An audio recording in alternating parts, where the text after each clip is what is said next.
Hello, everybody. We are about to go live. I'm just gonna play the timer. Just having a time countdown.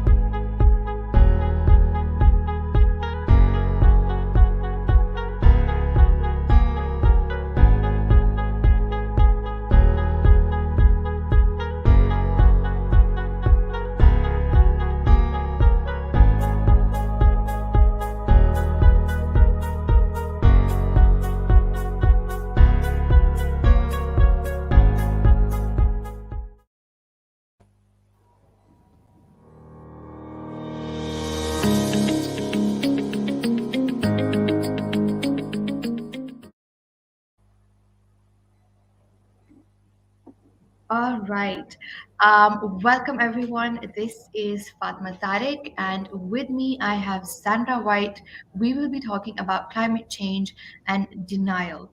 So, before we begin, let me introduce myself and Sandra. I am Fatma Tariq. Right now, I'm speaking from Pakistan. I work as a career coach in a university. And Sandra, who will be talking today on climate change and beyond denial, is a psychologist, an eco-psychologist, and a consultant. She's also one of the original co-founders of Climate Psychology Alliance. So we're really excited. But Sandra, I'd like to hand it over to you to kind of introduce a little bit more about yourself. Thank you, Fatima, and good morning, everyone. I'm really happy to have this opportunity. I'm, I've, I'm really, the thing that I think is the most important thing at the moment is really better psychology. And I think that's always true.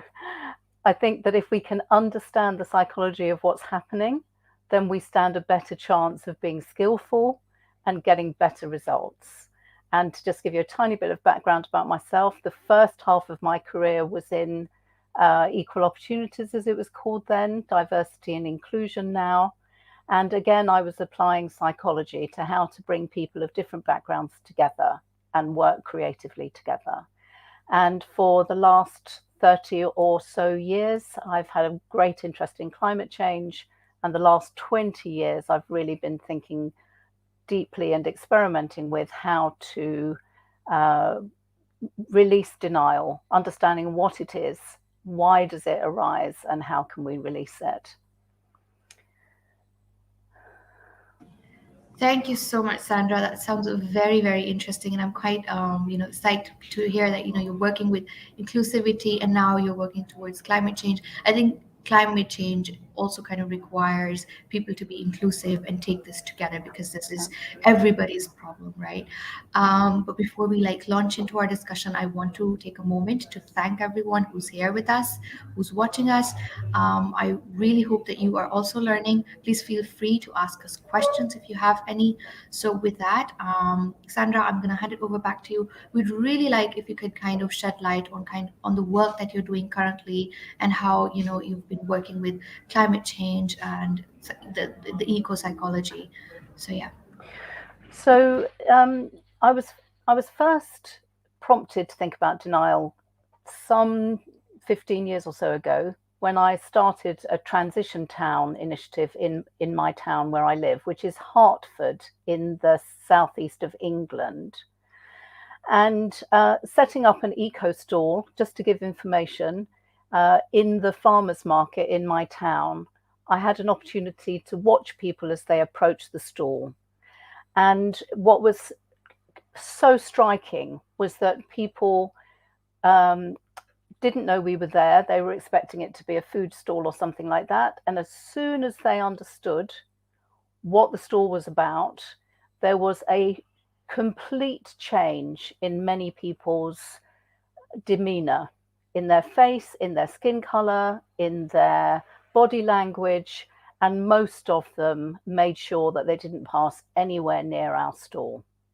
And that got me thinking about, well, how difficult it was for them to come and find out.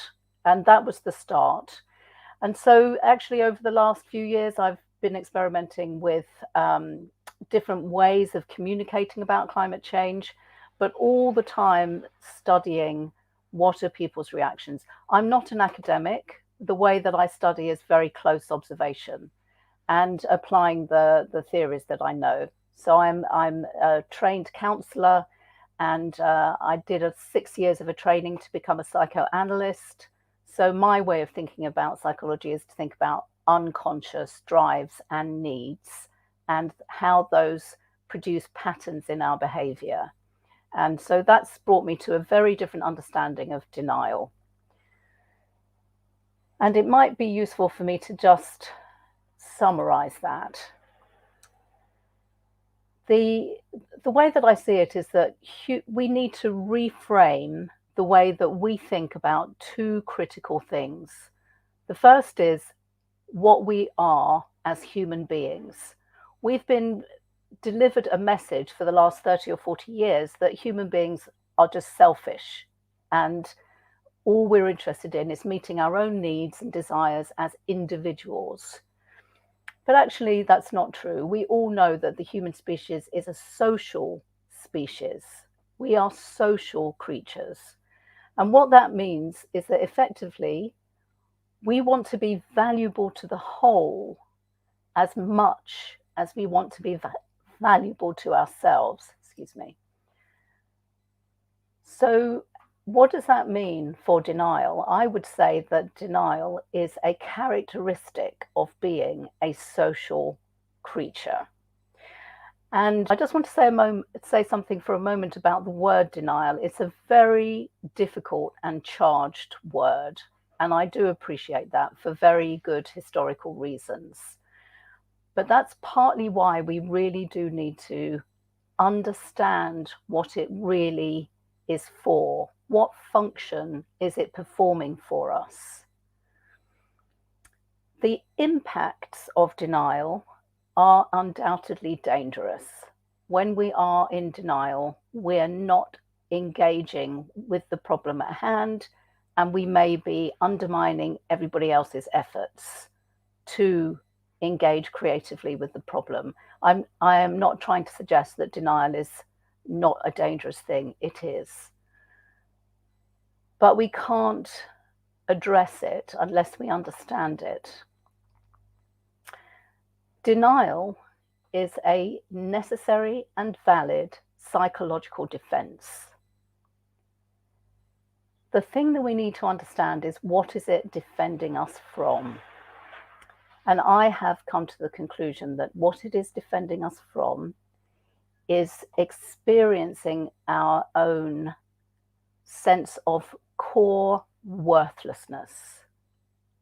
I call that shame. Now, I'm linking it directly to us being social creatures. So if we're social creatures and we want to contribute valuably to the whole, whether that's our local community, our family, or to even the world, the situation we find ourselves in now is that in the modern world, the ordinary ways in which we live our lives are proving to be massively, almost comprehensively destructive to the rest of life on Earth and to many human communities, particularly in the global South. If we have a deep aspiration to be valuable, what I have come to realize is that actually it's intolerable for us to face that we are being this damaging simply by living our lives in the modern world. So if we turn that on its head, what that means is that denial kicks in because to experience ourselves as the opposite of valuable is intolerable. And what that shows us actually is how very much we want to be valuable, how very much we want to contribute creatively and valuably to our society. It's the opposite of selfishness. So then that gives us a different task. And now in my work, I've shifted away from trying to give better information about climate change to thinking about how can I create the conditions in which the mechanisms of denial can relax? How can I create conditions in which people don't feel that they need to defend themselves from shame? So I'll pause in a second, but in a way, the biggest theme that I bring in terms of what to do with this understanding is to avoid shame. Avoid shaming people. That to me is the most critical thing. But anyway, I'll pause here. Fatima, you may want to come in and ask some questions, or there may be other questions. Thank you again, Sandra, for this lovely talk. It was quite interesting to wrap my head around this idea, to realize that this denial is actually a proof of how social or how much we want to contribute. And, how could we act? I was thinking about how can we avoid, denial, or maybe I was on the perspective that maybe we should kind of process the denial, just to accept it, to go through it, and then move on from the denial, because sometimes there are certain things that you can't avoid maybe all the time. However, maybe since you are working on it, I'm sure you'll have different ideas of how we can, avoid the denial, and maybe you can share that.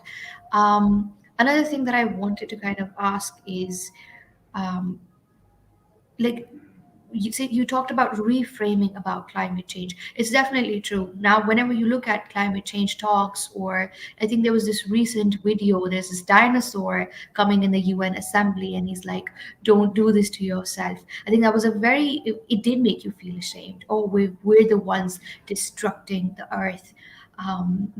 So I would definitely like to kind of ask you, how can we kind of reframe about climate change without feeling the shame, or even if we do, we can at least it's tolerable enough or bearable enough to move beyond it. So maybe you can shed some light on that. So I haven't yet experienced anybody taking themselves through denial and coming out the other side. I don't think that is something we can do for ourselves. I do think it's about experiencing a set of conditions. And in those conditions, I think the issue is we're with people and we trust that actually we're not going with how terrible we are. So I'll give an example. What I try to do, first of all, it takes a lot of work. It's capacity building, really, and it's capacity building in myself as well as for the others, the people I'm trying to influence. So what I work on with myself is cultivating calm, patience, and empathy. And if I can cultivate enough, then when I'm talking to people who are very much high emitters because of the ways that they're living, the first thing I do is try to create a relationship. And I make sure that I attune to where their self-worth is located. So if they're very wealthy, they've been very successful in their lives, they fly a lot, the first thing I do is make sure that I don't criticize any of that, because that's where their self-worth is connected. So for me to criticize it immediately and suggest in very direct terms that they should be cutting that down, then actually I'm attacking the center of where they experience their self-worth. So I focus on really communicating that I respect them, I appreciate them. If we're close, then I have a rapport with them, and that they are safe with me. I have no interest in blaming them for anything, and I help them to experience that.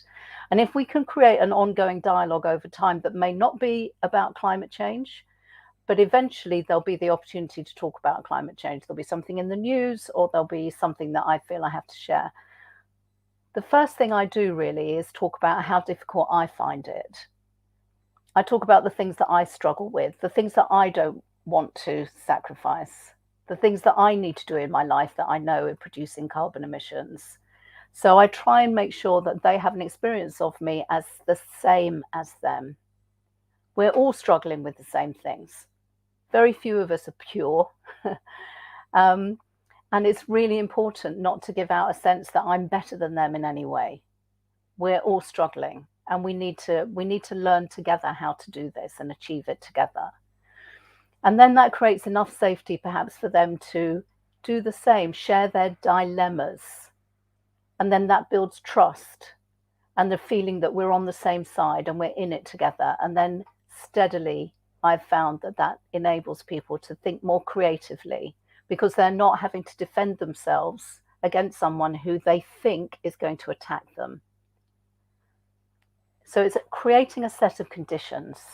I think about being centered in myself so that I'm calm, patient, and empathic. And then I can center on them and what they need, what their desires are, what their needs are, which are valid. They're all valid in our culture. And then softly, softly, I can help them to relax, and then we can explore it together. That's really the central approach. Right, right, Sandra. So I'm gathering from what you've shared is that like the key things here are empathy and acceptance. They kind of linked, they're very together. You have to accept yourself, and then you have to empathize with yourself and with others. And then again, there's a cycle of acceptance, of and then that's where you move on from there. So I quite like that. Now we have a very interesting question from Amelia. I am going to share it on the screen as well. So Amelia is asking, do you think this part of psychology in terms of understanding our attitudes towards climate change should be perhaps included in formal education so children are aware of this from an early age? So what do you think about that? Yeah, thank you, Amelia. I definitely think it's valuable in school to teach calm, patience, empathy, and also I would add to that attunement. When I am calm and patient and empathic, then I can genuinely attune to somebody else instead of trying to impose on somebody else. That is valuable for school children, without a doubt. But actually, in terms of climate change, speaking very personally, my priority is focused on the adults who have the resources, positions of influence, positions of power to make the structural changes that the children are growing up in. So for me, in my work, I don't prioritize working with children. There are others who do about climate change. For me, my focus is on the adults. It's us, I think, who need to make different decisions and in a way create the conditions for the children, for their futures. Other people do work with children, and I know it's valuable, but that's not where I'm focused.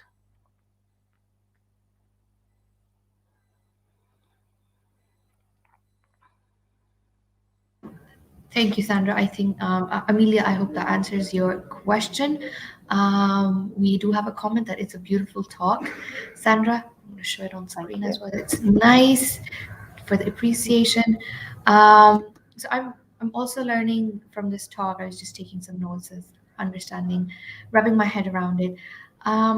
So basically, I think what you're trying to cultivate, I do understand that you're talking about adults in positions of power who can make structural changes. Yes, I think that's who are going to help the children. So we can't just educate the children and the adults remain the same. We have to leave something for the children, right? And with the words that you were using, being calm, being patient, and being attuned, it sounds more like we all need some emotional, education. We kind of need to be educated in terms of our emotional, this whole spectrum of emotions and how to deal with it. You use this word attunement. Maybe could you shed, talk a little more about that? How can we attune ourselves, especially in terms of climate change? And with terms of the adults, how can we help the adults tune into themselves? So I think near the beginning of the talk, I used another word, reframing. I think that we've got quite a big task to reframe how we think about ourselves as human beings. And in Western culture, we framed ourselves as in quite macho terms. That we're strong and we're dominating, and that's the way to be successful. really, this way of thinking about things is almost the opposite. It's what I'm trying to foster is an understanding, and actually, we do know that human beings are very complex, and our psychologies are very complex. But what we don't often allow in is the idea that we are actually quite delicate. And and we're quite delicate because we don't only have brains, and as we think about it, our minds, we think our minds are located in our brains, but actually we have nervous systems, we have bodies, we are a whole complex interrelating system of very, very sensitive mechanisms that are all designed to keep us safe and to help us to thrive. And so part of what we're always looking out for as a creature, or as a system, if we want to think about ourselves as a whole system, is, where are the threats? Where is safety? And how do we navigate the world with those antennae very, very finely tuned? And so when I think about attunement, part of where I'm starting from is recognizing that each of us have those needs, and it's always in play. And then it looks slightly different for each of us. So something that is very charged for me may not at all be very charged for someone else, and vice versa. And so I see the first thing as really the project is to try and really understand through listening with all of my being, if I can, what is this person's priorities? Where are their sensitivities? What's precious to them? What's threatening to them? And it's also more complicated, but it's also important to do that with groups of people, because we're not going to solve climate change one person at a time. We need to think about collective change as well. So that's also part of what I'm focused on, is how at a cultural level can we change our ideas about what it means to be human, and what is our characteristics, what are our characteristics of being human. And I'd like to just mention a book that's come out in the last year that is also aiming to do the same. It's by Rutger Bregman, and it's called Humankind. And in a way, he is pursuing the same project. He's trying to reveal that there is a whole other story about what it means to be human, and that we're not as greedy and selfish as we've been telling ourselves we are. It's very important. So there's a number of strands to attunement. It is that sort of quite fine interaction with people, groups and individuals, but it also is, can we retune, to slightly change the word, can we retune our story about ourselves? Can we change how we perceive ourselves? And in my view, it's to a more honest view of our complexity, and in some ways our delicacy, and how can we honor that in each other instead of this endless shame and blame game that honors nothing in each other. It's very damaging, I think. Wow, that was really, really beautiful. Like this beautiful way of looking at ourselves. I'm definitely touched. It's very compassionate, and like I've been experiencing that as well. That lately having compassion is a lot more important than just blaming, and right. So we've got some interesting questions on as well. Let me share them on screen as well, and then I've got some questions as well. Right. So eco education has asked a question, especially how a lot of time so with two questions. This is where to start. Is within the current political and economic system with so many external pressures, how successful can reframing be? And there's a second part, especially how a lot of times there is acceptance within the general public, but not so much in leaders who are out there making the decisions. That's quite an interesting and good question. I think I had a similar one. Sandra, would love if you could shed light on this. Yeah, thank you. It is an excellent question, and in a way it's one of the most important questions. And I'm not sitting here trying to say to you this is all easy. One of the things, when I talk about attunement, really one of the reasons why I focus on that is because what I understand is that all of us all of us, without exception, we become identified with something that gives us our sense of self-worth. So if we think about our leaders, whether it's politics or corporate leaders, they really have the levers of power in their hands. They believe in the system that we know is proving so destructive. And it's giving them for them to be leaders and holding that power is giving them huge gratification in so many, many ways. But I do sincerely believe that they're doing something good. They believe in this system. They think this is their way to contribute to society. So I'm not there yet, but I have in the past been very successful with the leaders of a particular global corporation in helping them to reframe their understanding of what the leadership task is. So if I can tell you in a phrase, by the end of my work with them, they wrote to me in our closing correspondence, for our leaders to become symbiotic with the world is, we now recognize, what is needed. Now, that work with them didn't continue, so I don't know where they took it. But in 6 months, they came to that conclusion. They were nowhere near that at the beginning of 6 months, but at the end of 6 months, they came to that conclusion. So if as many corporate leaders could reach that understanding, that is going to change what they prioritize for their businesses and for their political activity. So it is possible. I'm not claiming it's easy, but it is possible. Right. Sandra, we are running short on time, but we Yeah. still have one question that I'd really like to address. So someone has shared, I'm going to share it on the screen once. So they're saying that in Pakistan, there are a lot of cities that have gone past the worst score in air quality around the globe. So considering that and a few other challenges, the second part is that we have inflation, unemployment, climate. So in this case, climate change is probably the last thing on our minds. What are your thoughts about this? So for me, this comes back to the task of capacity building, because of course those are urgent and pressing issues that need attention. But actually, for our leaders and for each of us, what we need to be able to do is increase our capacity so that we can think about what are the solutions to what is originally causing those problems. Those problems, in a sense, are symptoms. They're not the original problems. And what we need to do all the time is increase our psychological capacity and our emotional capacity to be big and strong enough to think about short-term solutions that can be quick and effective, but also address the underlying causes.